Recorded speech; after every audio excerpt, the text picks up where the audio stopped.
What's happening, everybody? It's Wednesday night. It's 10 o'clock Central Time. It's actually a couple minutes after that, but who's counting? And it's time for Ask Weezy. We've got UFC Vegas 75 coming up this Saturday. 14 fights on this card at the Apex in the small cage, headlined by Cannonier versus Vettori. It's a good card. Definitely a very good card from a betting perspective, in my opinion. I've got a lot of bets already on this card, and I'm looking to add more. Very interesting card from a DraftKings perspective with 14 different fights to talk about. And then also from a prize picks perspective, there's going to be a lot of spots that probably stick out on the prize picks as well. So I've got all my stats ready to go. I've got all my spreadsheets ready to go. The database is open, ready to go. You guys ask me some questions, and I'll do my best to answer them. And let's start with me actually sharing my screen with you guys and showing you the tracked bets that I have thus far. And I added one today. So we've got Nicholas Moda on the money line. I got 1 unit on him at plus 165. The great thing about this card is you're just going to see a bunch of plus money numbers here. Everything that stuck out was plus money. I love it when that happens. Those are exactly the type of cards that I like to attack. Got the Barcelos Johns under 2.5 rounds at plus 185 for 1 unit.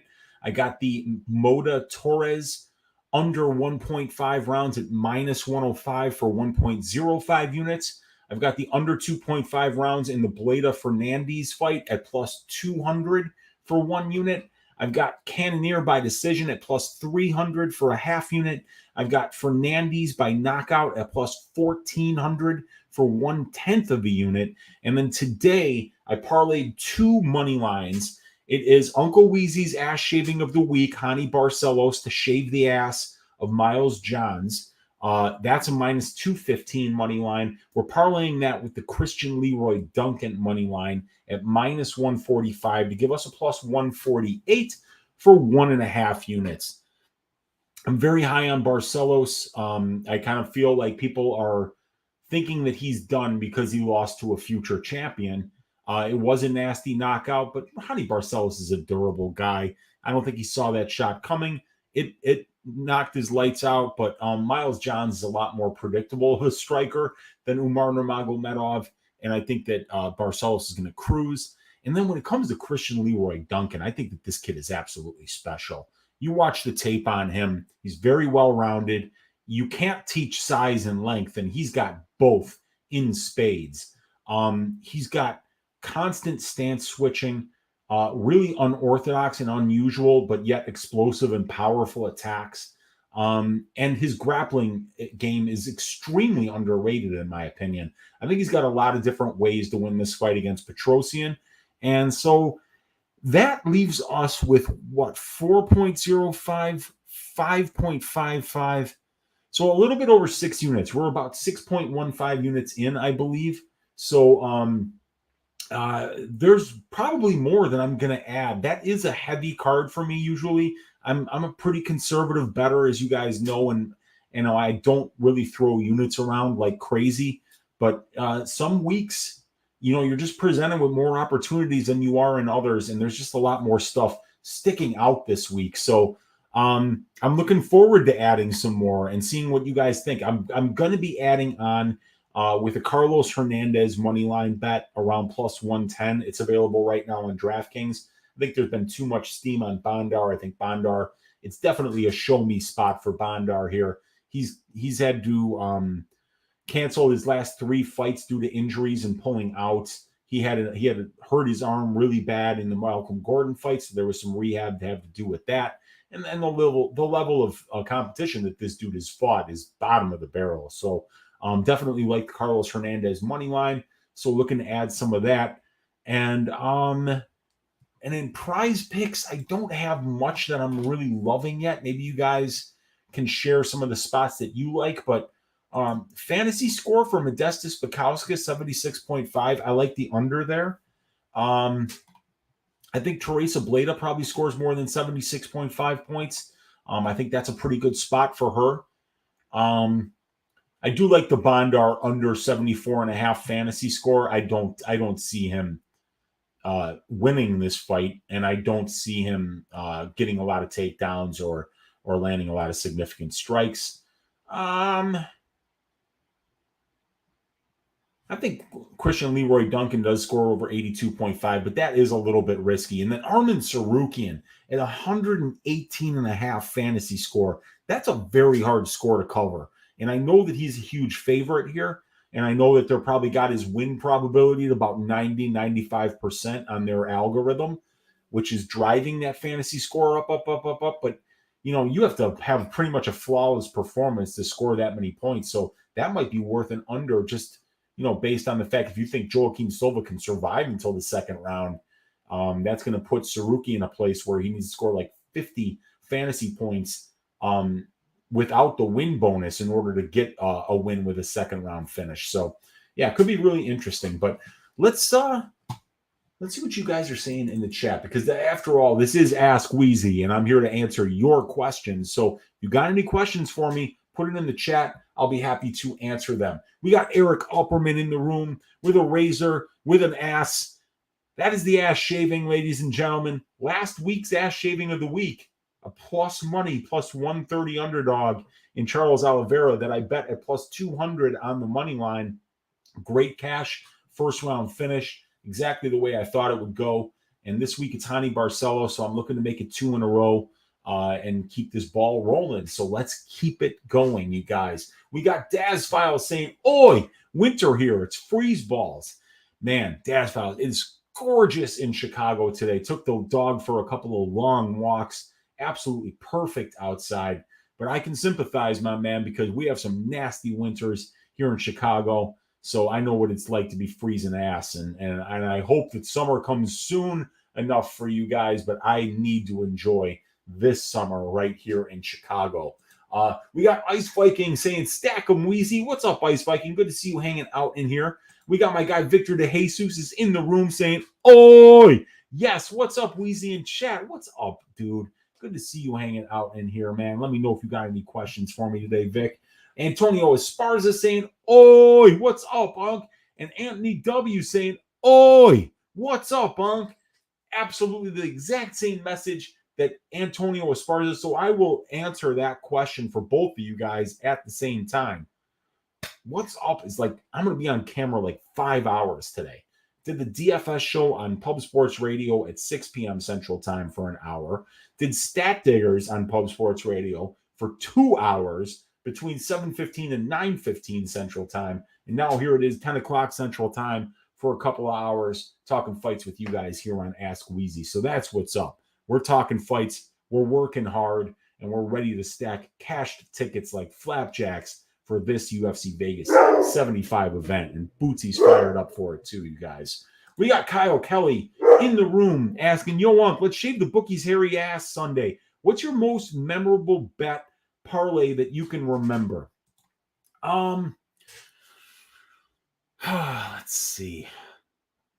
I remember when I first got into it, and I had a day where I cashed 2 third-round props on the same card.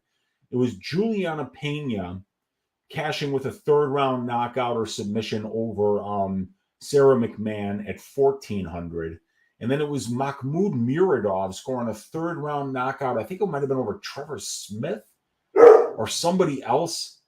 It was like one of them was plus 1,600, one of them was plus 1,400, and hitting 2 third-round props on the same card was fantastic. This year's been okay in terms of gambling. I'm up like my return on investment this year is somewhere around 6%. Nothing fantastic about that, but at least I'm up. But this year I've definitely made some good calls. I like the way that I'm gambling this year. I'm not taking huge chances. I'm not having huge down weeks really at any point. And I'm just kind of, slowly kind of grinding and getting plus here. But this year I feel I've made a lot of good bets. Ones that cashed, ones that didn't cash. The year before, like a 12 to 14% return on investment in 2022, up like 36 units. And I think I had a really good year last year too. So I'm looking to build on that. But I'll tell you, man, those hitting those third round props are always fun. Hitting two of them on the same card was amazing. Ice Viking saying those are amazing lines you snagged. Well, Ice Viking, the reason that I snagged those lines is because of this prop template, which is available on my Patreon. And when you see these lines drop, you can find value. You know, when we saw that, where it is, there it is. See, it's plus 140 for the under 2.5 right now. But when we put a plus 185 in there, saw this big trifecta bet. And these trifecta bets are ones that I just don't ignore. It means when you make all three comparisons, you're getting value on all three. Very rarely that the bookies will give you that kind of an underpriced line. So when I see things like this on my prop template, I just bet it. And at plus 185, it made it really easy for me to just go out there and get that line and know, win or lose, that I was making a good plus EV bet. And then it was the same thing with the Bleda Fernandez fight when it was at plus 200, which it isn't anymore. We could see that, you know, it was underpriced according to the benchmark for the division. And we know that Teresa Bleda is a very effective grappler. We know that Fernandez is a very effective striker. Wherever this fight goes, somebody was going to be dangerous. So I kind of expected that under 2.5 to open somewhere around plus 120 or something, so that it would be overpriced according to this benchmark, and that we would see a lot more, you know, a lot less people trying to get on that under at that particular price. But they left it out there, and it's my job to snipe. So I think that having that analytical backbone of being able to understand, especially when these overs and unders are over or underpriced, is coming from this product that I've created with my own two hands and with the data that I've went out and accumulated over the last 10 years. So this is a great tool.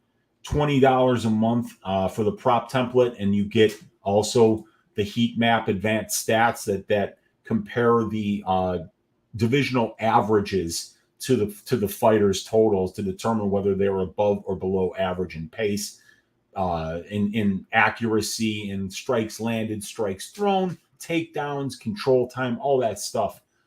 It's all available for $20 a month on your Uncle Weezy's Patreon. So if you want to snipe lines like I do, join up, man. It's definitely worth it. We got Jenna Marie in the room with the heart and the champagne glasses. Good to see you hanging out in here. Let me know if you have any questions, Jenna. We've got Christian Jenkins in the room saying, the prize picks slipped green last week. What are you cooking up this week? P.S. Thanks for the betting tips every week. You got it, Christian. Anytime, man. That's what I'm here to do, is to help you guys out with all this data that I've accumulated. So in terms of the prize picks plays, I do kind of like, for instance, I'm picking Nick Moda to get the win here. So I think Manuel Torres will score under 93.5 points, but if he gets the win, he's going to cover that because he's an explosive finisher.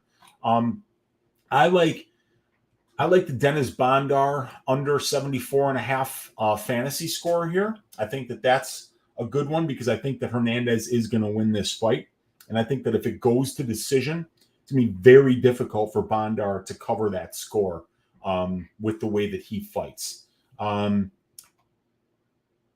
like the Modestas Bukauskas less than 76.5 fantasy score. So that would be $20 to win 60, $100 to win 300. I think that's a pretty good play because Modestas is very low volume.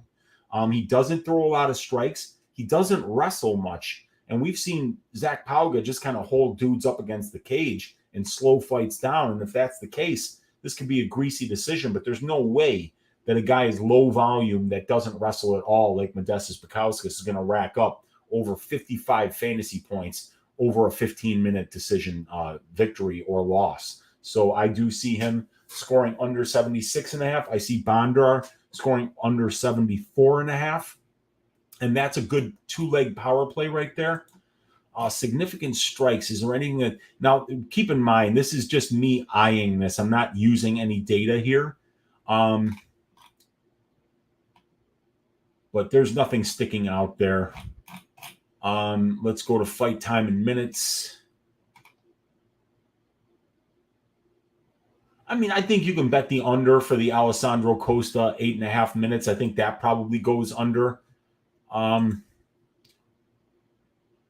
I think this is a good one at 6.5 minutes. You probably could have gotten it early, better than that, though. Sabatini, 11.5. Nah. Denisa Bandar. Sabatini, 2.5 takedowns. Zhuma Gulov. I think we could do a Bleda more than 2 takedowns. Now we're on 20 to win 200 or 100 to win 1,000 if this hits. So I think that's a pretty good play. I like these 4-leggers because the 5th leg, they give you the same amount of money, but they just make it so that if you miss one leg, you'll get paid also. So yeah, 4-legger here.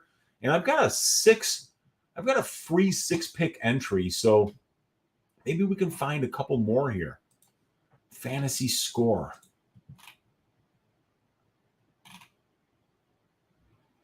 You know what? Let's take a chance here and say that Sarukian isn't going to score 118.5 fantasy score. You only get 100 for a first-round finish. So if he gets a quick finish here, he might still score under 118.5. But if he doesn't get a first-round finish, it'll be virtually impossible for him to cover that. So let's go Sarukian under 118.5 fantasy points. And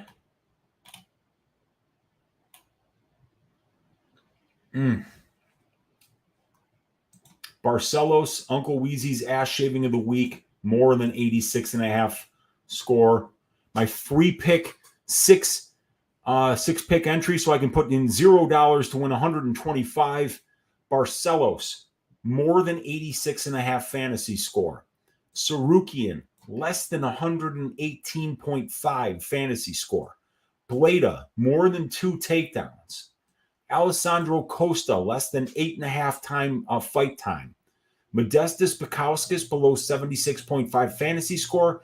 Denise Bandar, less than 74.5 fantasy score. We're going to try to win $125 off of nothing. Let's go. Let's go, you guys. All right, that's the prize picks play. 6-legger. Take any of those legs that you like. Bandar probably pulls out. Yeah, dude, he probably does, actually. That's not a joke even. The guy has pulled out of a lot of fights, everybody.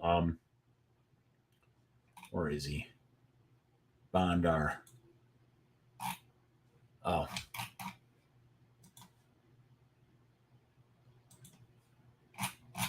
Bandar here.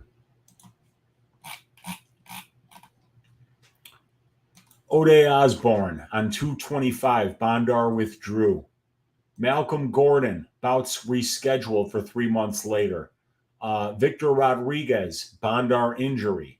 Ode Osborne, Bandar withdrew. So he's pulled out of 4 of the last 5 fights, and he lost the fight that he didn't pull out of. And then his wins are over bums like Kafan Jafarli, Lev Ambersumyan, Gennady Gitlin, Kiwin Jacques, Sergey Kupin, 0-2. Gennady Gitlin again. 16-year-old Igor Goncharov, Ivan Andrushenko, Oleg Plotnik, another win over Lev Ambersumyan. He's lost twice to somebody named Alexander Lunga, and he lost to somebody named Jifa Chang. I'm not a believer in this guy at all. I think he's a bum. He does have a win over Steve Urseg back in 2019 as an amateur, which is weird because he turned pro in 2015. So I don't know what the hell that's all about. But either way, you guys, I'm not a fan of this guy. I don't think he's any good. And he's got to show me that he's ready for the UFC level. Yeah. Antonio Esparza saying, what are your thoughts on the over-under for the Petrosian-Duncan fight at 2.5? Over -122, under -106 on FanDuel. I don't really have an opinion on that one, Esparza, but let's look at it on the prop template here and go with the available information that we do have. Under 2.5 is minus 106. All right. And the over is minus 122. Now, I tend to think that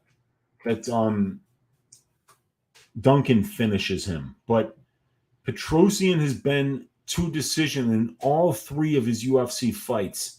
So even though we're overpriced a little bit here on the fight goes and on the over 2.5, according to the benchmarks for the division, we got 75% of their combined UFC fights have went over 2.5 and have went to decision. But I think that Christian Leroy Duncan is a very explosive guy. I think that there's a chance that he gets a finish here. And because of that, I don't think, that the unders are plus money enough for me to want to go after it. And I'm not laying juice here or here when I think that Duncan's got a good chance of knocking this dude out. Maybe a finish only prop on Christian Leroy Duncan. What's that at? Minus 250. So the books are onto it too. The books feel like Christian's got all the finishing equity here, and I don't tend to blame them on that. Fight Talk only saying, Uncle Weezy, sad day for me, man, as I found out my dog is very ill and most likely will have to be put down. I've been crying like a bitch all day. Can my boy Pogo get a shout out from his Uncle Weezy? Absolutely, your boy Pogo. I saw your post on Twitter, and I'm really, really gutted for you, dude, because as a dog owner myself, I've lost dogs before. It's something that's just absolutely crushing. My Rottweiler, Bootsy, who you guys hear in the background all the time, is 9 years old, so he's getting up there too. And every time I walk him, every time I see him, when I wake up in the morning, I'm like, I get another day with my guy Bootsy. And, when he goes, I'm going to be fucking a mess, just like you are today, brother. And I saw your post on Twitter saying, enjoy. I'm not going to say no to this dog. He gets everything that he wants. Scratch him, Pogo behind his ear, give him treats nonstop. Do whatever if he wants to go for walks, take him. If he doesn't want him, let him lay on the floor. Let that dude live his best life for the next week or two until the pain looks like it's too much. And then remember him, brother, because all of us are on borrowed time here on this spinning globe. So we've got to enjoy life while we have it. And we've got to let our loved ones know that we love them. And that includes the animals too. So I'm really sorry, my man, that Pogo is sick. And I know that he's had a good life living with his best friend for his entire life. So treat him well and rest in peace when that day does come. To Fight Talk Only's dog, Pogo. You can't be snerious saying, what's up, Unc? Is there a chance Zhumagulov walks into a knockout this weekend? I've been able to tape about 10 fighters so far, and Bunis really stands out as someone who isn't really missing a lot. I agree with you there. I mean, this guy Bunis, when you see Dennis Psycho Bondar, right, and you see these records and you see these bums that nobody's ever heard of, right, that he's beating in WWFC and ASED FC, Professional Fight Union, Wuling Fang, Pro FC in Ukraine, a bunch of O&O guys, you begin to wonder, can he find a real fight, or does he just not want to find a real fight? Right? Because it seems like a lot of these guys, they don't want to take any chances. They just want to pile up regional scene wins against bums and then hope that their record sticks out enough and that somebody doesn't do enough research on them to find out that they're scared to fight anybody that's actually good. And they pull out every time they get put in the cage with an opponent that actually has a heartbeat and a pulse. So Bunis, on the other hand, when you look at this dude's resume, the point that I would like to circle right here is the one that everybody's saying, oh, look at, he lost 4 of his last 5 fights. Dude, he's fighting Jussier Formiga up a weight class at bantamweight. He weighed in at 134.6. That fight was supposed to take place at 125. Formiga shows up a couple days before the fight and says, yeah, I'm not fighting at 125. It's at 135. And so Bunis is like, okay, I'll stop cutting weight. We'll do it at 135. And then Formiga shows up and weighs in at 139.5. And then Formiga beats him. He's a phenomenal grappler, one of the best black belts that's ever been in the flyweight division. So he lost that fight, and then he loses to a 7-0 Mansour Katiev, 8-0 Murad Magomedov, 10-1 Imran Bukuev in ACA or ACB, whatever it was at the time. He's taking fights against studs, undefeated studs. And yeah, the record doesn't look great, but I know that this dude has been in there with 3 Russian crotch sniffers. He might have even won this Bukuev fight. He performed really well in that. Murad Magomedov was a really good-looking striker who mixed in the wrestling well and won some minutes on the ground. And then you see other wins against Yanni Sherbatov, who's a legitimate fighter. 5-1 guy here, 3-1, 4-2. Mikhail Salander is a veteran, 20-8. Waskar Cruz, veteran. Yuma Horiuchi's a good fighter. So at least I know that Bunis has been in there with real fighters and that he's tested himself, and that when he's on there on the regional scene, he's actively looking to get better rather than pad his record. So I'd rather see a guy like Bunis, who's maybe lost as many fights as he's won in his last 8, but knowing that he's coming into the UFC fighting guys that are right on the verge of being UFC guys. So that's the difference between somebody like Bondar and somebody like Bunis.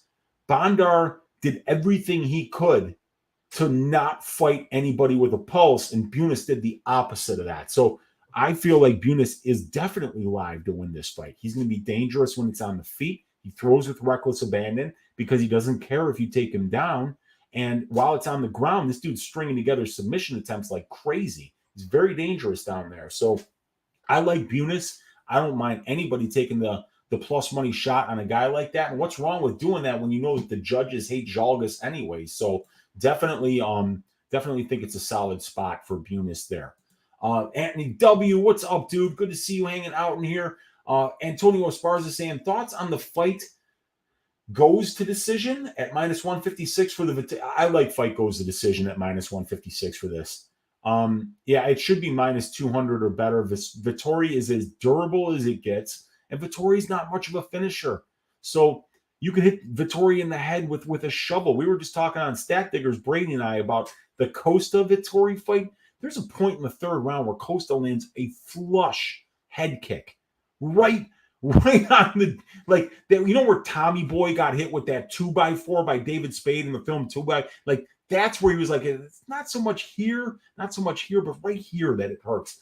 That's where Vettori got kicked. He ate it like a fucking pancake and kept going. I don't think anybody is knocking out Marvin Vettori, and Marvin Vettori's not a finisher himself. So at -156, I think it's a great spot. We got Hyena 95 is in the room saying, oi, oi, oi. What's up, Hyena? Good to see you hanging out in here. We got Kid Kick in here saying, oi, Unc, what's up, man? Good to see you hanging out. We have got Keith Offenlock saying, good evening, Unc. Hope you're doing well. What are your thoughts on Almeida as a dog against Sabatini? Okay.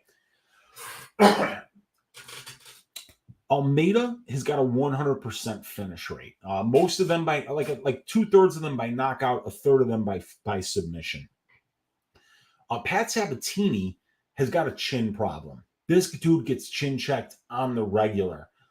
He's a phenomenal grappler. And if you look at Pat Sabatini, let's look at his numbers here, because I think this is very important.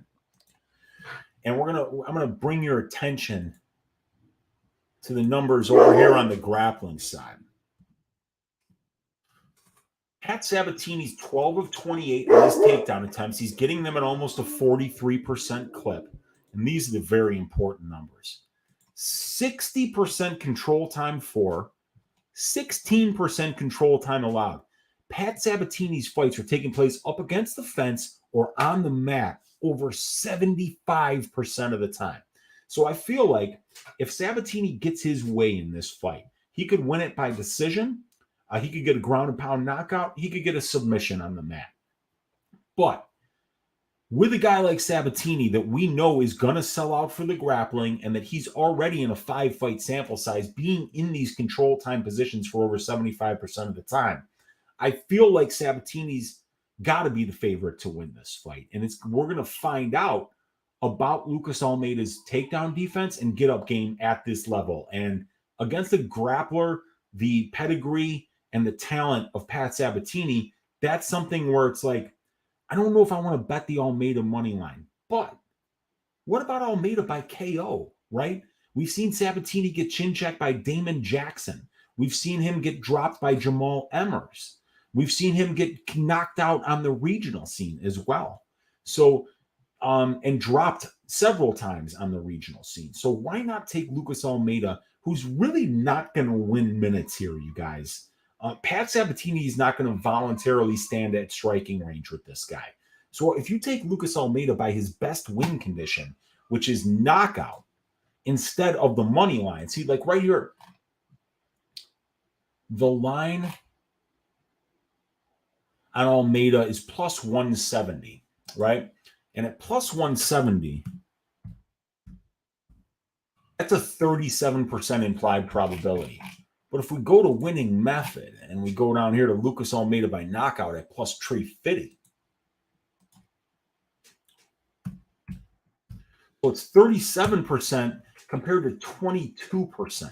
So if we were to take 22 and divide it by 37, we would find out what percentage of the win condition is knockout according to the bookies. It's about 2/3 here, but in my estimation, it might even be more than that because I see Sabatini being such a good minute winner. I don't really see Sabatini losing by decision here because if this fight goes the full 15, it means that Lucas Almeida didn't find his chin and that he probably did get grapple fucked for the full 15 or even submitted or ground and pound knockout. So I think if you're going to bet Almeida, don't bet him at plus 170 on the money line. Get him by his best win condition at plus 350, and then you can put down about half the money that you would have to put down to win that one unit, and you can get him by his best win condition, reduce your exposure, and keep the payout the same.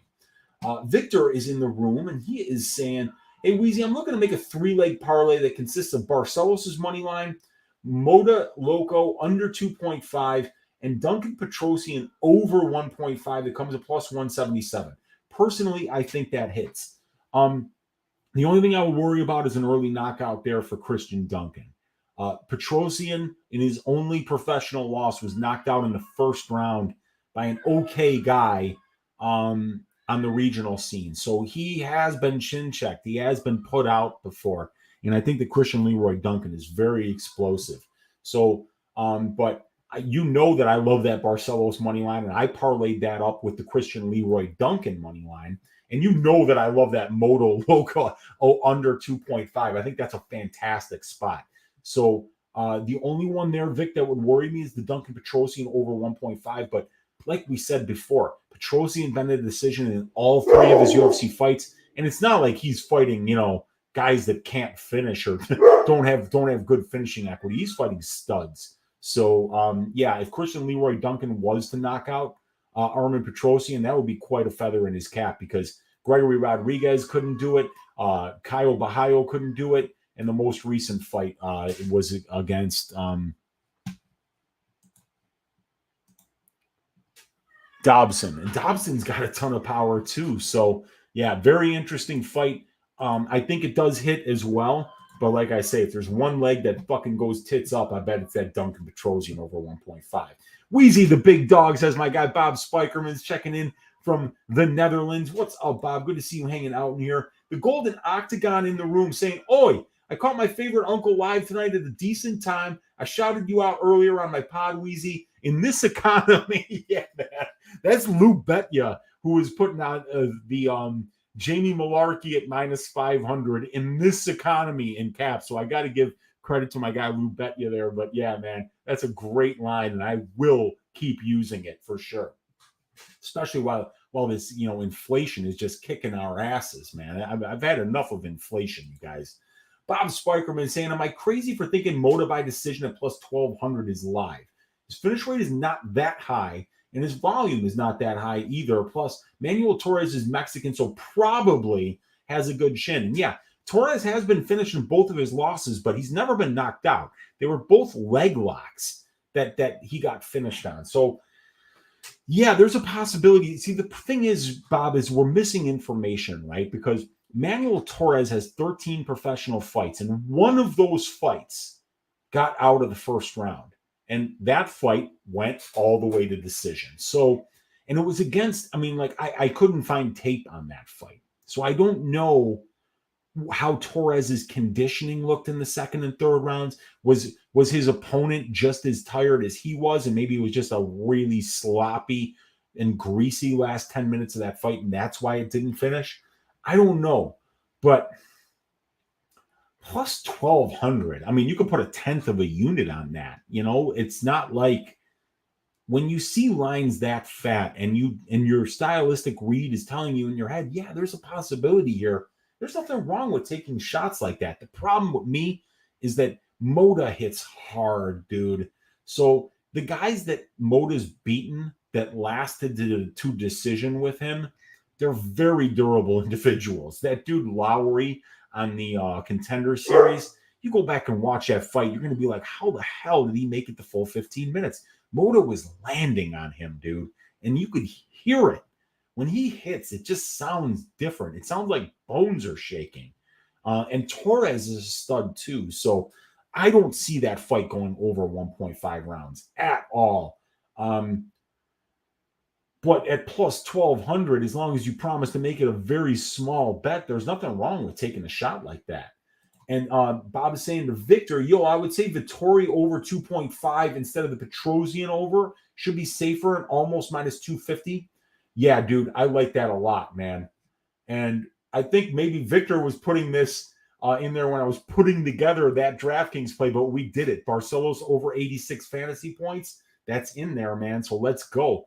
I didn't even know that I had a free 6-leg play on Prize Picks. So, man, if I hit that, that would really be something. Daz File saying, Weezy, do you think DFS helps with betting, or is it like just fun? No, I think it helps with betting. And I also think what DFS is fantastic for is being able to play fights that you don't have a betting lean on, but you can get these guys in your lineup in DFS because you're not risking as much, because you're putting together 6-leg parlays with every lineup that you put in. That it's small chance of there being a big return, but it allows you to be able to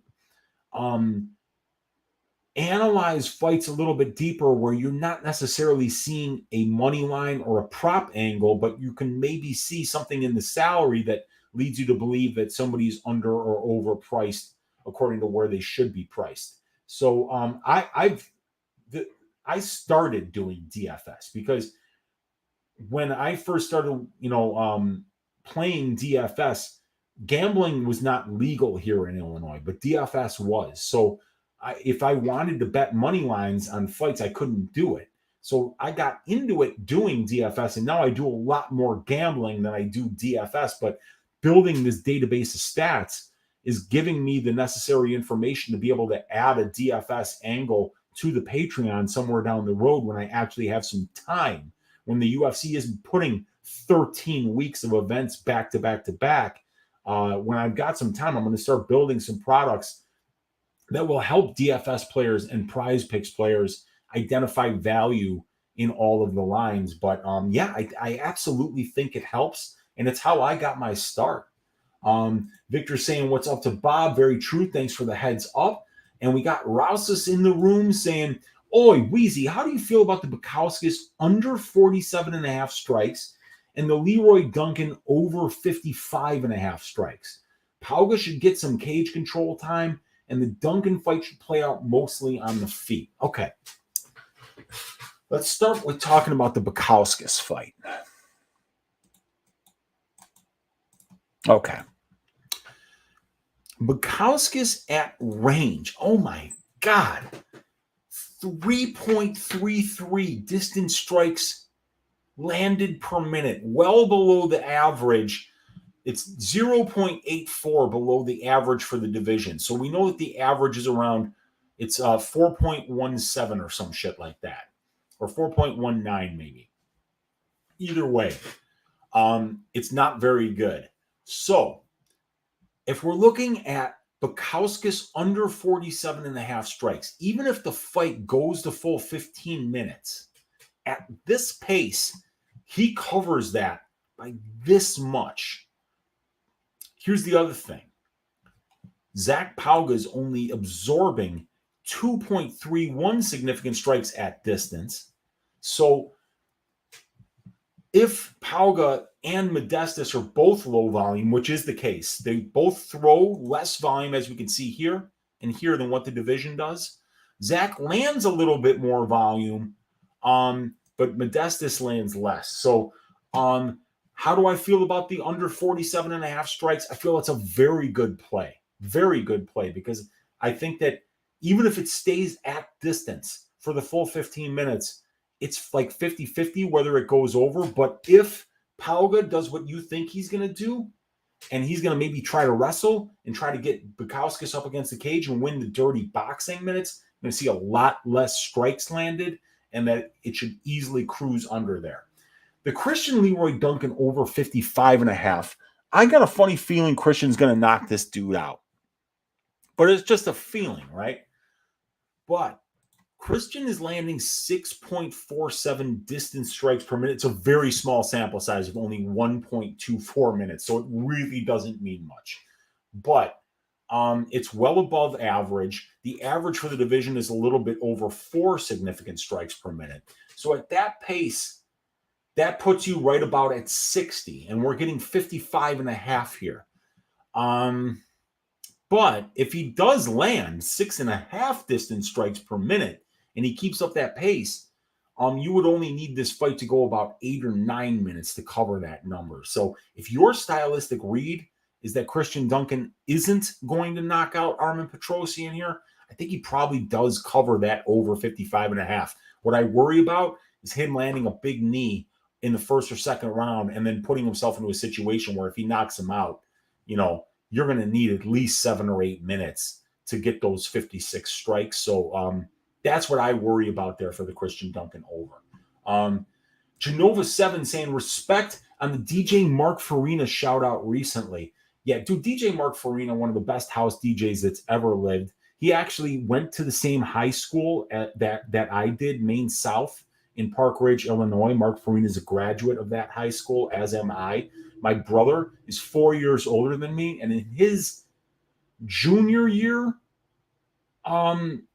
yearbook, I remember checking it out. The senior picture in Maine South's yearbook for Mark Farina, he's got the Kid and Play high top fade, the straight up kid like kid from Kid and Play. Dude, it was probably about that high, dude. I shit you not. Awesome senior picture from DJ Mark Farina. He lives out in San Francisco now, but he's one of the, he's one of the innovators of the Chicago house music scene. And I've got a bunch of Mark Farina Mushroom Jazz vinyls back there. I've got some other stuff that he's done on a bunch of different labels. And I've got on my iPod, which I still have an iPod, I downloaded this thing years ago called Mark Farina Live, and it has 27 mixes, which are about an hour and a half long. And it's something that when I work out or would go for bike rides, I just put out one of those Mark Farina mixes and just ride. One of the best house DJs that ever do it, DJ Mark Farina, Park Ridge, Illinois. Stand up. We got Bob Spikerman saying had Victor for Sherman. They are big guys, and Petrosyan has been chinned before. At the same time, Petrosyan is the best guy Duncan has ever fought. So I guess Petrosyan could finish him as well. Potentially, yeah, man. It's going to be a great fight. That Vettori over is very, very solid in my opinion, and I agree 100% with Bob there. We got Ulysses Caballero saying, hey, Weezy, keep up the work. You got it, man. How you see this card? Are we going to make some money or what? Dude, yeah, I think we are, dude. I think I like this card a lot from a betting perspective. Like I said, I've already got an unusually high amount of bets on this card, and I'm looking to add more. So, and I'm coming off of a 4.11 unit weekend last weekend where we hit the prize picks play, had a big cash lineup in DraftKings, which cashed me like 5 units. And we also hit the ass shaving of the week on a plus money underdog in Charles Oliveira. So if we can keep that ball rolling this week, we're going to have another great week, Ulysses. My guy Fight Talk Only saying, thank you, Weezy. Dude, I appreciate you, man. Give Pogo a scratch behind the ear for me. Tell him that he's the best dog ever, man. I'm really sorry for your loss, dude. That's terrible. Take No Prisoner saying, hey, Weezy, Tapuria or Emmett? Dude, I got to go with Emmett. I mean, I'm sorry, Tapuria. Got to go with Tapuria. I think that dude is special. His wrestling and his grappling are next level. And when the fight's on the feet, he's got a ton of power, just like Josh Emmett does. So I would bet Fight doesn't go to decision for that one, but I have a feeling the bookies are absolutely going to be all over it. Funky Bit is in the room saying, can't knock a man for losing to someone with the last name Nurmagomedov. Yeah, it's hard. It's hard to do that. Those Nurmagomedovs are good fighters. And if you got a loss to one of them on your record, probably should not take too much and look too much into it for sure. Bob Spikerman's being told by Daz Files that he has the over 4.5 as well. Yeah, man, I like that bet a lot as well, man. You can't be sneery saying, great insight. This is why I tune in. Thanks, Unc. Dude, I appreciate you guys tuning in. There are 50 of you here live rocking with your Uncle Weezy late on Wednesday night. Please do me a favor. Hit that like button. Hit that subscribe if you haven't already. Leave me a comment down below. And please consider joining the Patreon and supporting my work so that I can continue to do this free work here on YouTube, which is essentially what it is for me. So appreciate all the support that I get from you guys, whether it's just eyes on the screen, but please hit that thumbs up, that subscribe. And if you hit that Patreon, I will be forever thankful to you guys. Saying, let's cash it, man. Let's go. Bob saying, I absolutely destroyed the closing line value on Quinones, plus 155. Wow. And you got Lucas Almeida at plus 275. So I really hope that they win. Yeah, you beat the shit out of that line movement. And that is a great spot. And I wouldn't cash in either of those bets. Don't argue about those. When you beat line movement by that much, you let the ticket roll because you know that you beat the market and you did your job. Ben Katie in the room saying, smash the like button. Absolutely agree with you, Ben. Thanks for hanging out with us, man. We got Bob saying, I love Lucas Almeida. He cashed like plus 200 versus Trezano. His marauding, swarming pressure is awesome. However, I'm really pissed he got matched against Sabatini after all those cancellations. Yeah, man. I cashed the finish-only prop on Lucas Almeida, like something like plus 170, something silly against Mike Trezano. That was a really good bet that I made, and it cashed too. So it's always great because we make a lot of good bets that don't cash. Sometimes it's judges' decisions, sometimes bad fight IQ by the fighters. But, when you make a good bet and it cashes, it feels really good, man. Really digging the Jimmy Harvey, B2B, Amy Watson sets. Fantastic recommendation, Unc. Yeah, I was just listening to that before we went live here. But, yeah, the on YouTube, the Flavor Trip channel. And by the way, I mean, like right here on the front page of YouTube, Ask Weezy. Right here, 52 of you watching live. I appreciate it. But right here, Amy Watson, B2B, Jimmy Harvey, all kinds of great house music.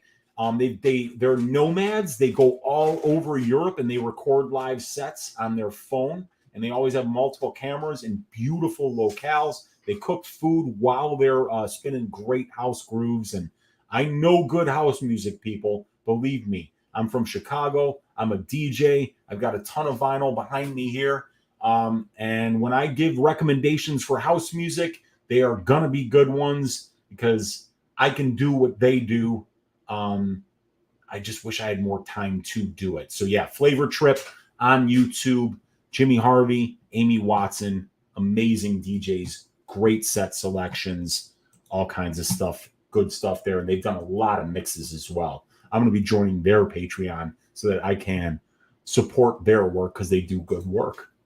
Bob Spikerman saying, Lucas would have sodomized Zubaira.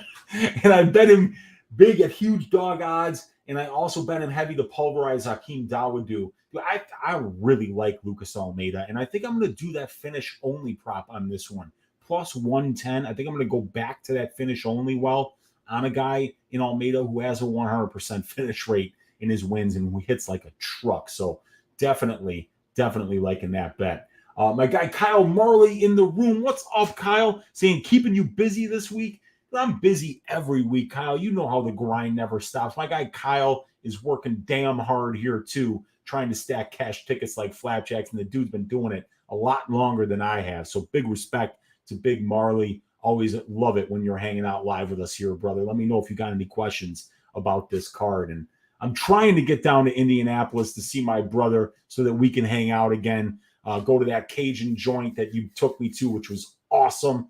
So, but we were supposed to go next weekend, but my buddy had to cancel because it's Father's Day, and he's got kids. So, I don't know when I'm going to get down there to see my brother, but it's got to be soon.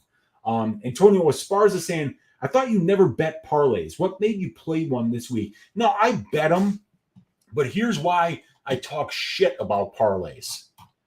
So here's my betting record, right? And this orange line here, is the total profit, right? But this yellow line here is what I'm doing on parlays. And you see that you want that number going up, right? You want it going up, not down. And my parlay line is just kind of like going down, down, down. And then I just stopped parlaying shit for like 20 straight events, did no parlays. Won one, then I didn't do any, and then I lost one. And then I've won a couple in a row. Then I lost a couple in a row. Won one last week. And I'm back to the well trying to get out of this little tube that I'm in here, for the technical analysts that trade the stock market and stuff. I'm looking for a breakout here on parlays. So if I can get a win on a parlay this week, it'll break out of this range, and then hopefully we'll see a flag formation and we'll see this thing go back up towards even. But yeah, that's the reason I don't bet a lot of parlays, is because I'm plus on straight fight picks. I'm big time plus on props, but it's where I'm getting my ass shaved is on the goddamn parlays. So that's why I did it this week, because I'm a big believer in Christian Leroy Duncan, and I'm a big believer in Hani Barcelos. And when I'm parlaying stuff, my guy Luke, Sparring with Reality, put this on Twitter a long time ago, and it really resonated with me. And it said, if you wouldn't bet somebody straight, please, for the love of God, don't parlay them. Because if you're not willing to bet them straight, it's kind of like admitting that you're making a negative EV bet, right? And then now you're going to parlay it with something else that you're not willing to bet straight. So now you got two negative EV bets, and they both have to cash in order for you to cash that parlay. So I don't like laying juice. So whenever I get a line that's like minus 140, minus 150, minus 160, I don't want to lay 1.5 units to win one, because the standard that you get held to is so much higher when you're laying juice. So when I see a line that's like minus 150, minus 200, minus 250, and I look at that line and I say, would I max bet it? And I say no. And then I ask myself, but is it plus EV?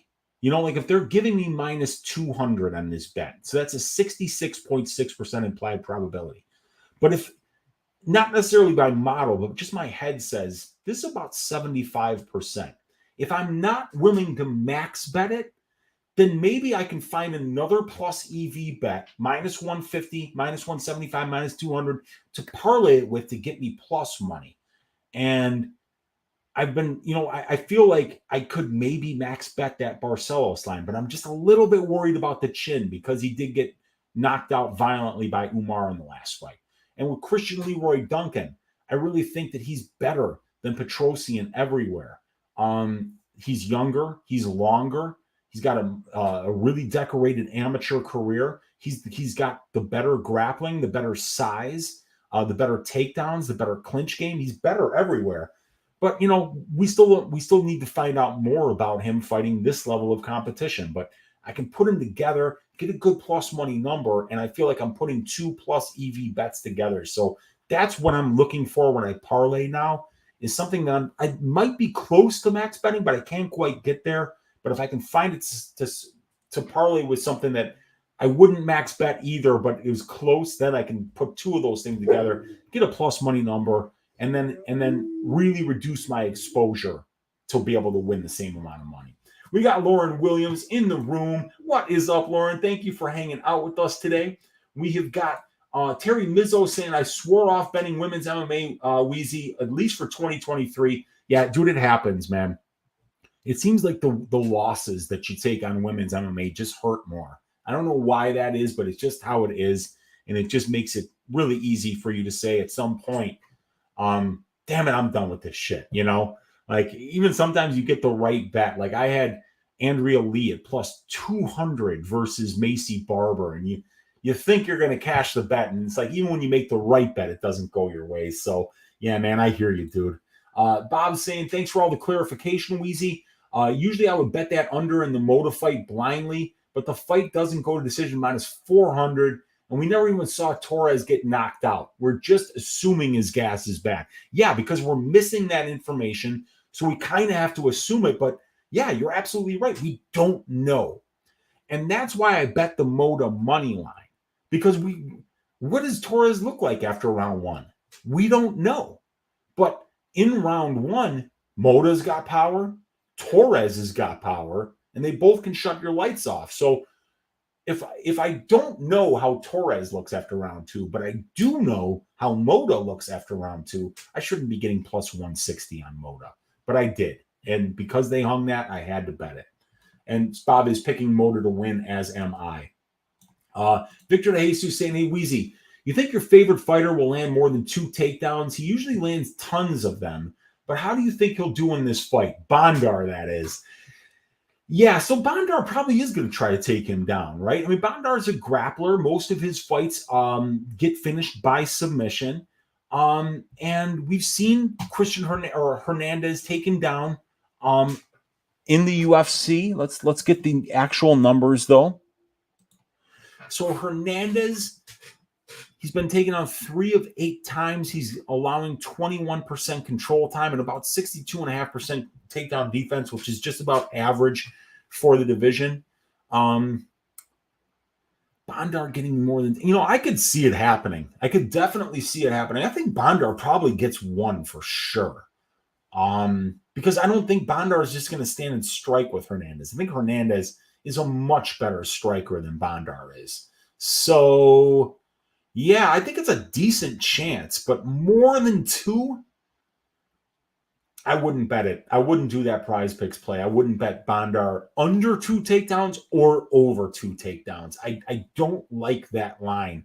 We're missing so much information on Dennis Bondar. This guy could be such a fucking fraud.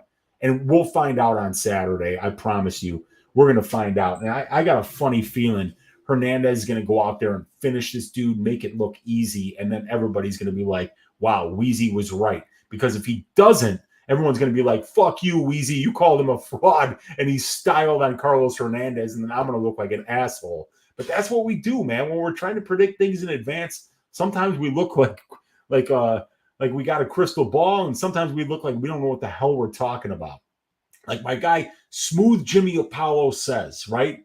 Folks, when you're right 52% of the time, you're wrong 48% of the time. So that's the game we're playing. Let's just hope that we're right more than we're wrong on Saturday. Antonio Esparza is saying, kind of love the Vettori money line. He's 10 years younger than Jared. Does that play the factor for you? It plays, yeah. I mean, it's something that we shouldn't bet solely on that. And they'll put that number up sometimes and it'll be like the younger fighter, 10 years younger, wins 66% of the time or wins 70% of the time. But then a lot of times, that older fighter, you're getting plus 300 on him. And then you realize you're actually overpaying for that age advantage. But here you're not, because this is a close to a pick'em line. I think Vettori, some of the money's starting to come back in on Vettori now. And he's maybe minus 120, maybe minus 130. But yeah, I mean, being 10 years younger does make a difference. It absolutely does. And you can just see it over the aggregate that if you're winning 66 to 70% of the time when you're younger, it's something that you should take into your handicapping. But we also got to watch the tape. We have to know what the paths to victory are, and we have to know where the line is. So we're taking all of that information into account, but it does absolutely I do take that into consideration. Small World says, Genova, crazy that you have Mushroom Jazz on vinyl. Those are rare. Farina actually featured one of my tracks on Mushroom Jazz No shit. Volume 8. I didn't even know there was a volume 8. I think I got Mushroom Jazz volume 3 on I think it's volume 3. There was a track called De La Basse. It was French, and I remember I've got that whatever Mushroom Jazz had De La Basse on it. I've got that on vinyl, and I've got some other stuff, some really good Ohm Records stuff on vinyl. Some of those compilations, they'll split them up into tracks and put a triple vinyl together.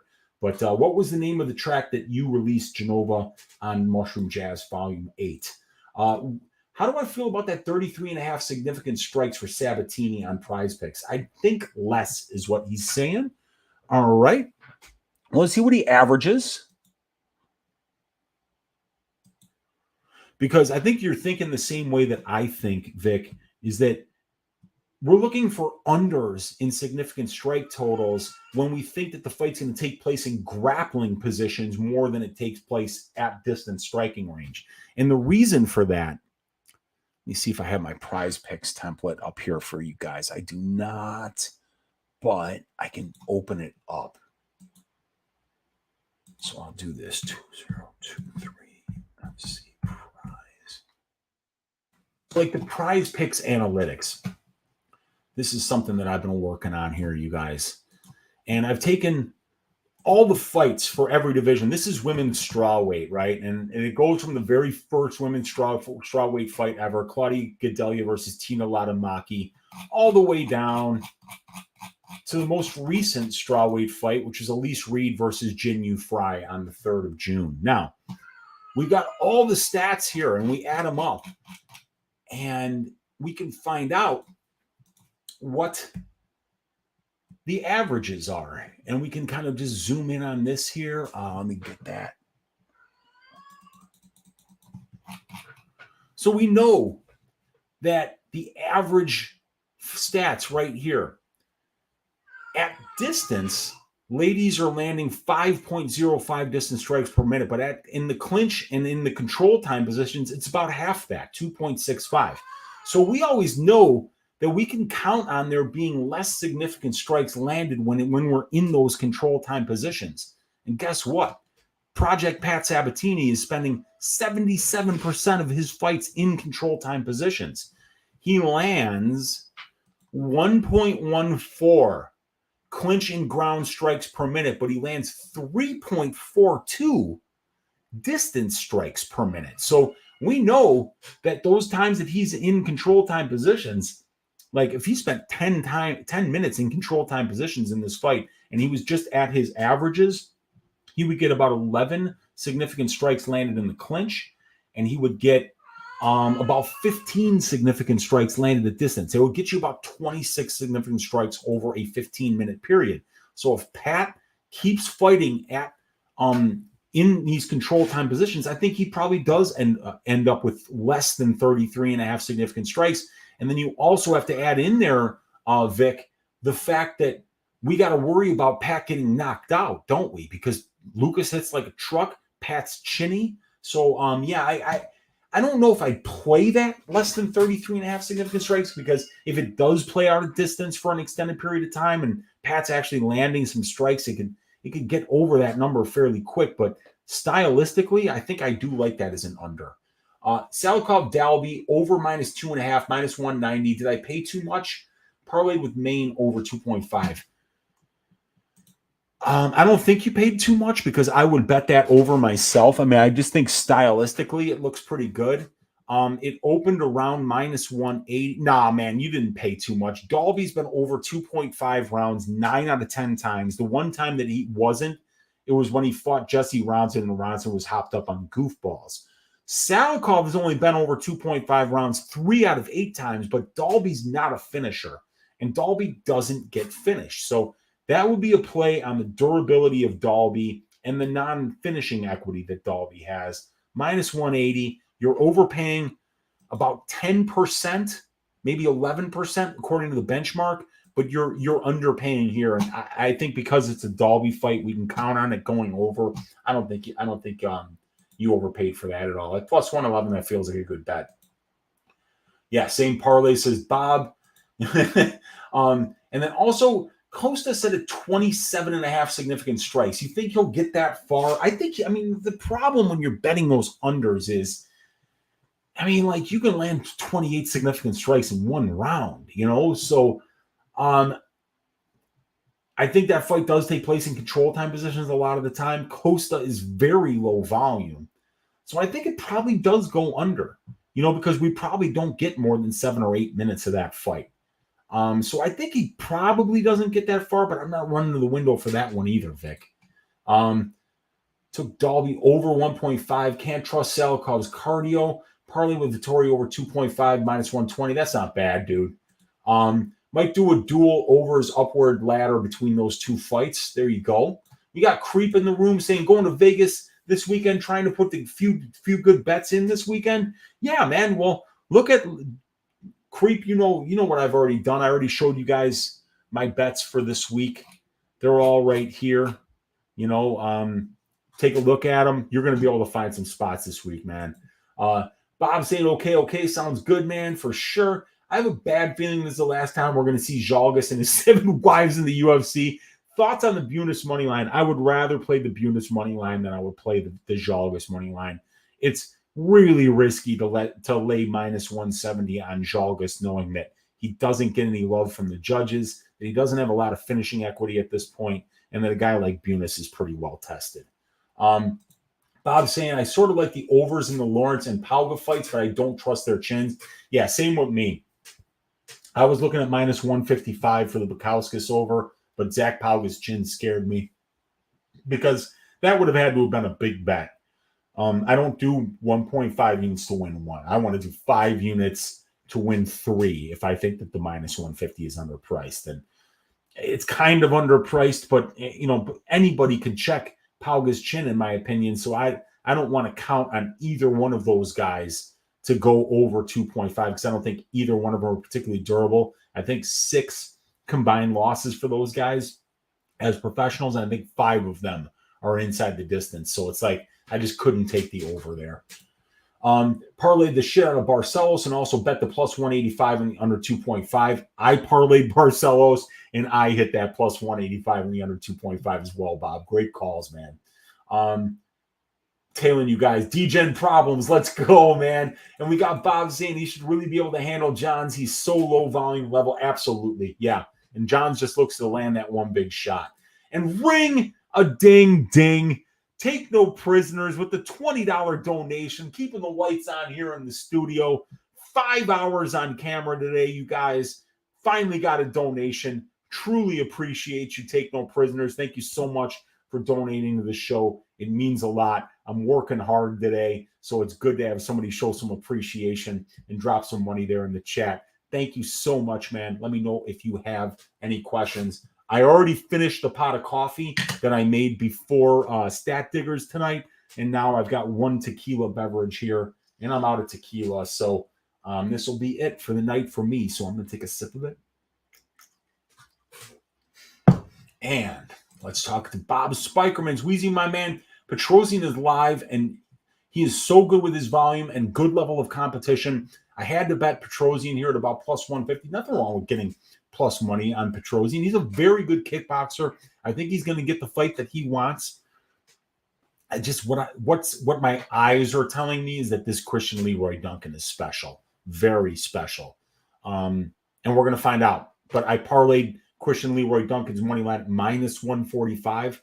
So the fact that you got him at plus 150 shows that, you know, we're both maybe seeing some value in where the line is at right now. So very interesting.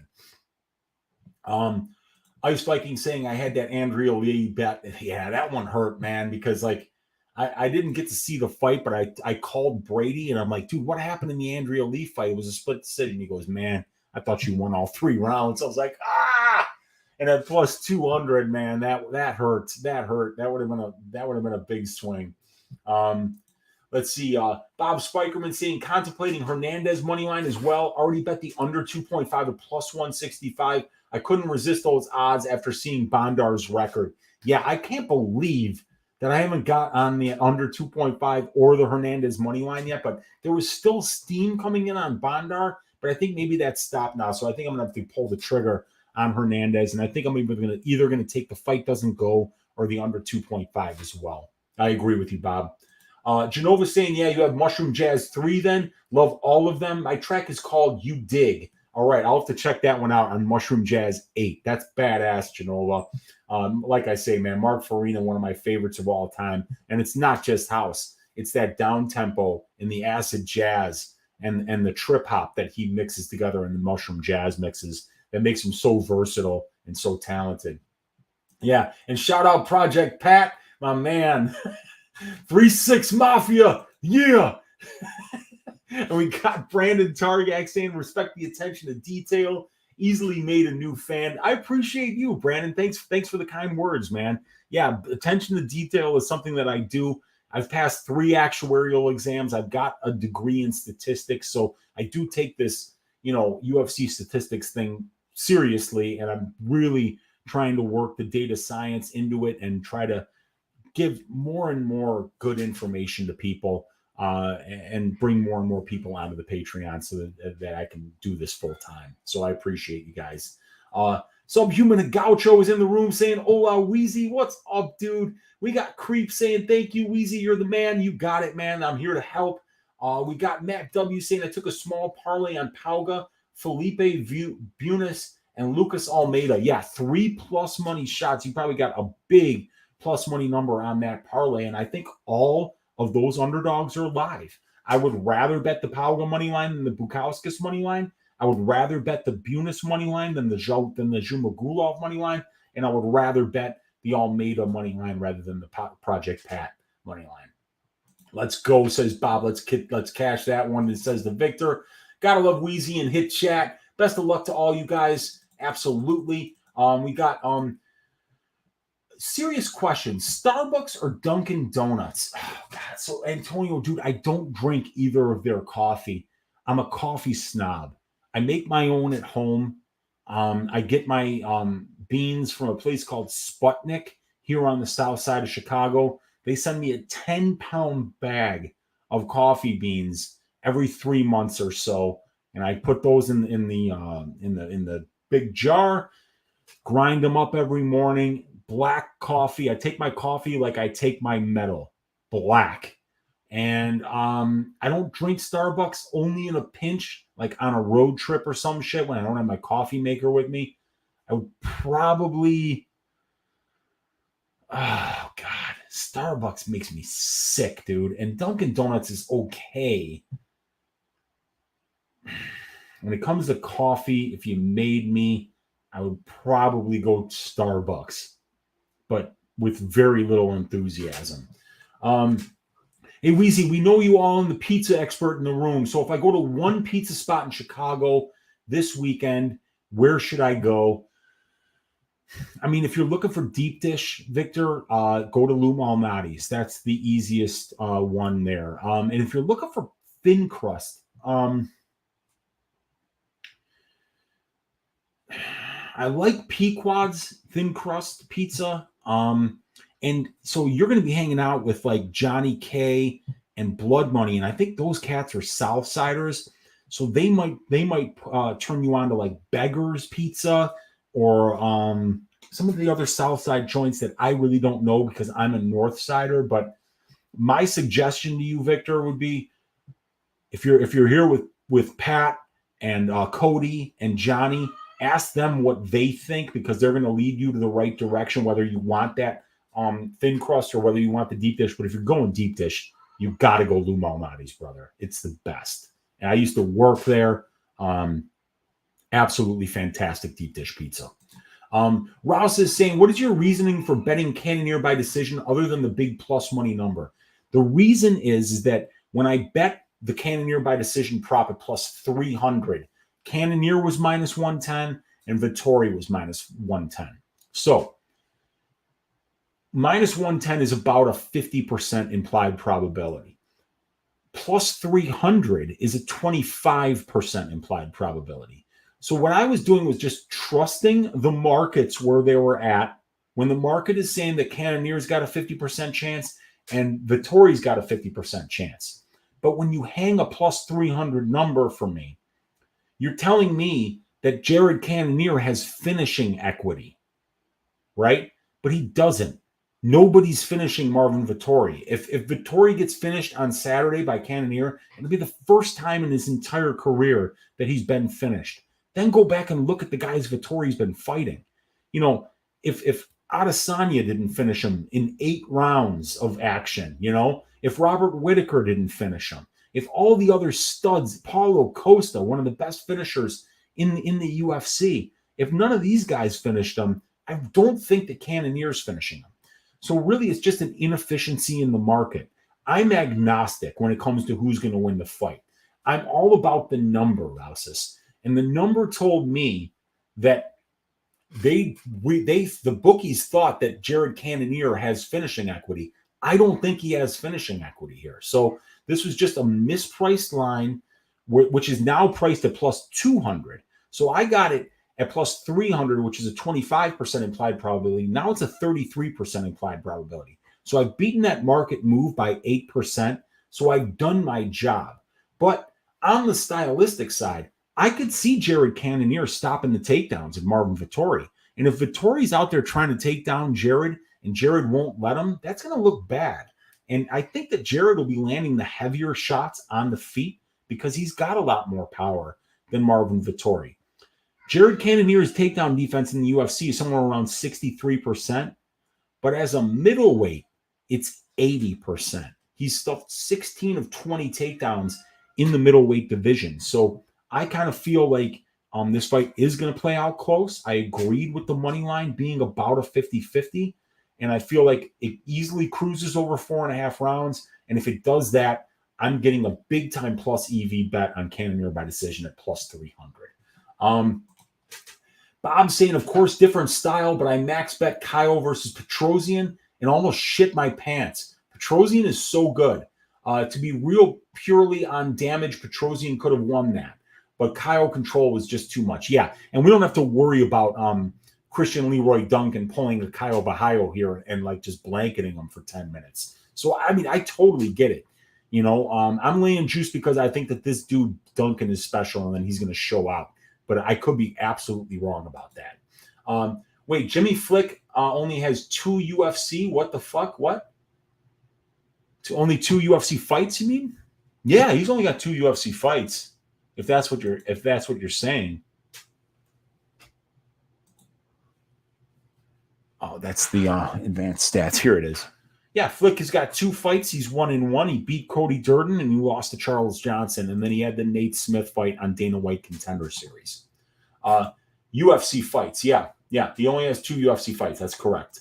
Bob Spikerman saying, lighting up this Gelato 41. Shout out Coffee Shop, the plug in Amsterdam. There we go, man. I've got some purple Kush, which is going to be getting sparked the fuck up after we're done with Ask Weezy tonight.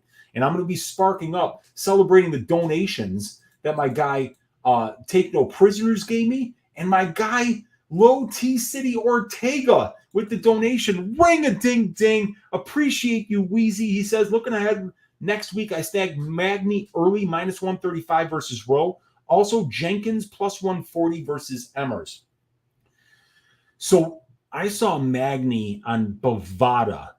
He was minus 125 and Rowe was minus 105. And I was like, holy shit.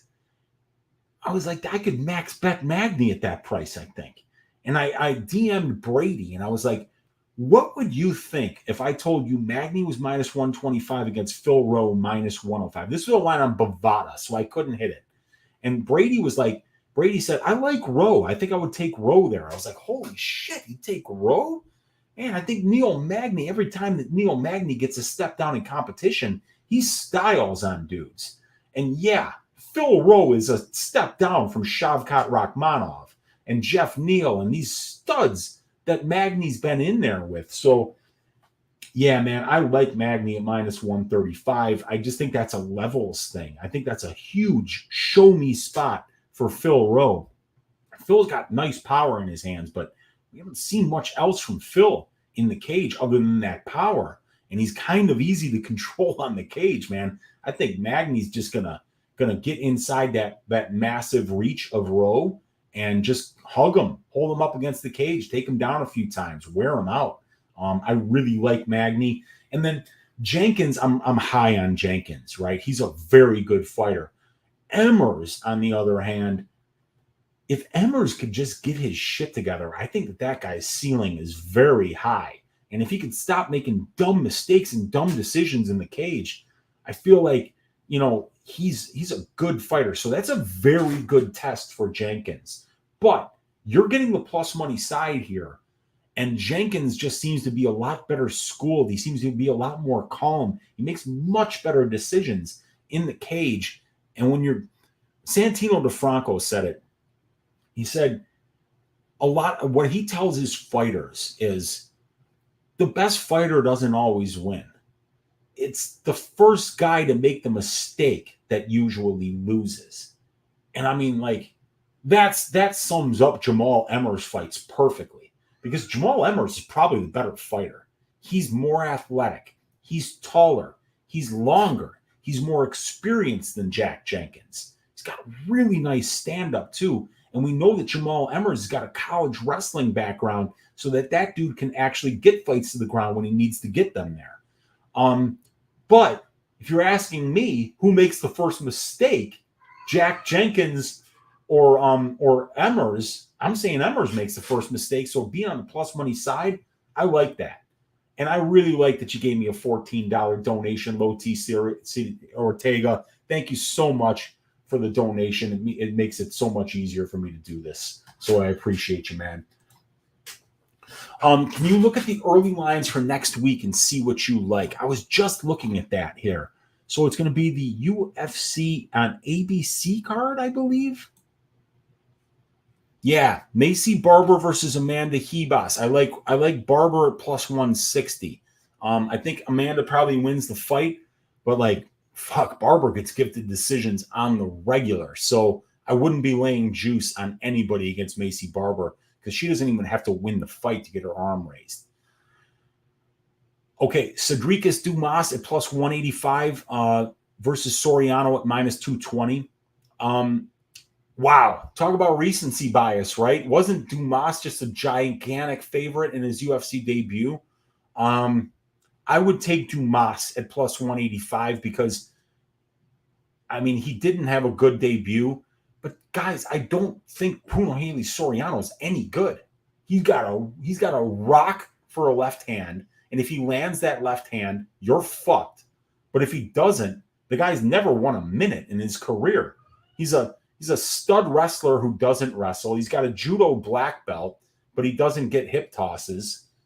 He looks to land that left hand, and if he doesn't, he gasses out.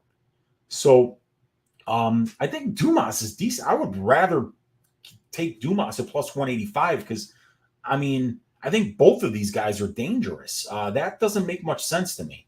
Rodriguez at minus 350 versus Tia Lulin. I can't do anything with that. Rodriguez should win that fight. I bet on Tia Lulin as an underdog his last time out, and it's easily one of the worst bets I've ever fucking made. He had no chance against Jun Young Park. Park just fucking styled on him. It made me look like a fucking prick for betting Tia Lulin. And even though I got a big plus money number, I felt like an asshole. So I won't be going back to the well on Tia Lulin versus Rodriguez. Brendan Allen versus Bruno Silva. I kind of feel like that line leaves me very little interested in either side. I feel like Allen absolutely should be the favorite. I think he's got more ways to win this fight. So I think that's a pretty solid line right there. Magny at minus 148. I still think that's bettable. I think it's a huge step up in competition for Rowe. Austin Lane versus Justin Tafa. I'm not going to be touching that fight. Moscatino Santos versus Onama. I would rather be on that Onama side at plus 195. Moscatino is a good fighter, but we know Onama's solid. So, I'd rather get the plus money number there. Randy Rude Boy Brown minus 240 over Wellington Turman. It's probably a stay away from me. Rajabov versus Rebecki. Oh, man. I think I like Rajabov there. I Definitely better level of competition for Rajabov, and I might be able to trust his wrestling more. Jillian Robertson at plus money versus Tabitha Ricci. I would much rather be on the Robertson side. We just know a lot more about Robertson. Look at Tabitha Ricci's wins. Don't look at her ass, because you're going to get lost in her ass. I promise you. Look at the wins. They're not UFC level wins. So I'd much rather take the plus money on Jillian. I'd take Clayton Rodriguez at plus 270 versus Tatsuro Taira. That's a big step up in competition for Taira. Clayton's a stud, and Clayton's got legitimate BJJ. So I would much rather be on the plus 270 side. Emmers versus Jenkins. Feel that line is pretty accurate. And Topuria minus 310 over Emmett. Maybe take a shot on Emmett by KO, because that dude has got a ton of knockdowns and a ton of power, and all it takes is one from him. So I could see that. And if Topuria has a bad weight cut, I think Emmett at plus 260 would be the side. And we've seen Topuria have bad weight cuts before, getting down to 145. Victor De Jesus saying, how do you spell that pizza place name? I'm a thin crust type guy, but if I'm in Chicago, I might as well try the deep dish. So it's LOUMALNATIS. I'll just bring up the website here. Oh my God, it's not even saved. That's how you know this is a new computer, because I actually have to type out LouMalnati's.com. But yeah, Lou Malnati's Pizzeria. I used to work there, delivered pizzas when I was going back to get my statistics degree. And it is absolutely fantastic. Like I say, deep dish pizza, if you're going to try it in Chicago, it might as well be Lou Malnati's. It's the best. Excuse me, guys. Matt W is in the room, and he's saying, why is Cannonier by TKO only plus 230? Like, there's a chance. But I remember the Nate the Train by KO was like plus 800. Yeah, I got Cannonier by KO at plus 230. Yeah, because nobody knocks out Marvin Vettori. That's why. I mean, nobody knocks out Marvin Vettori. That's why. They might as well make Cannonier by KO like plus 1,000. I still wouldn't bet it there. Respect. Thanks, Unc. Bovada has Cannonier by decision at plus 265. Might take a shot on that before it moves. Yeah, I think that's definitely a good one. Yeah. Low T City Ortega. I like Emmers as well, but Jenkins at plus 140. Couldn't resist. Yeah, I don't have a problem with that at all, dude. Bob saying next week sucks, man. I want to bet Gabriel Santos, but that line, no way. And I was able to crush CLV on Bruno Silva plus 235. Yeah, that's a good bet, because Bruno Silva's got a ton of power. So yeah, you always know that dude can land a big shot. Most confident money lines this week. I like a lot of the plus money spots, but the two that I parlayed that were juice was Barcelos and Christian Leroy Duncan. So I parlayed those. I have one unit on the Nick Moda line at plus 165. I like that. And then let me bring up DraftKings here. I would not lay the juice on Bukowskis. I would not lay the juice on Ronnie Lawrence. I like Teresa Bleda at minus 225. I think she gets the job done. I kind of like Bunis at plus 140. I like Carlos Hernandez at plus 110 for sure. Kind of like Quinones at minus 155, but I'm not betting that. Not touching the money lines on Flick Costa. Kind of like Nick Dalby at plus 160, but I think I'd rather get him at decision at plus 325. Barcelos minus 215, like that. Love Moda at plus 155. I'd rather bet the Almeida money line than the Sabatini money line. Like the Christian Leroy Duncan money line, not touching this fight, and not touching the money line of the Vettori Cannonier fight. The Strickland card looks better. Dude, that Strickland card is hot, dude. Magomedov versus Strickland. I think I've got that one. And by the way, you guys, if you join the Patreon, I get the stats out 3 weeks in advance. So I've already got the stats to my Patreon members for this card, for this 7-1-23 card. That's the Abus Magomedov versus Sean Strickland. And the co-main event is Demir Ismagulov versus Grant Dawson. Then we got the return of Kevin Lee going up against Rinat Fakhretdinov. We've got the Romanov Imavov fight will be shit because it's a Blagoy Ivanov. I wrote Imavov, but it's Ivanov. All Blagoy Ivanov fights are shit. Lipsky Gatto will be interesting. It'll be good to see Melissa Gatto back. Brito versus Ashkabal. Then we look for Brito to knock that dude out. Max Griffin versus Michael Morales is a good fight. Al Hassan versus Bruno Ferreira is violence bet of the week. And then we got Petrovic Ivana Petrovic's going to be making her debut against Luana Carolina. We got Jordan Levitt going up against Elvis Brenner. We got Ismael Bonfim taking on Benoit Saint Denis. This is a great card. And then we got Yana Santos against Macy Chason. So those are some really good fights. Is there anything else there? What? Yeah, I think that's it. I think that's all of it. But yeah, that's a great card, man. Want to max bet Rinat, but Kevin Lee is not going to show up anyway, so why waste my time? Let me see. My man Abdul Razak Al Hassan. Yeah, that's all right, dude. You know, I've forgiven Abdul. The time heals all wounds. I want to max bet. Don't max bet Rinat. Rinat's wrestling has not been tested. Kevin Lee is a legit wrestler. Rinat Fakhretdinov is fighting guys that can't wrestle their way out of a paper bag. It's a step up for him.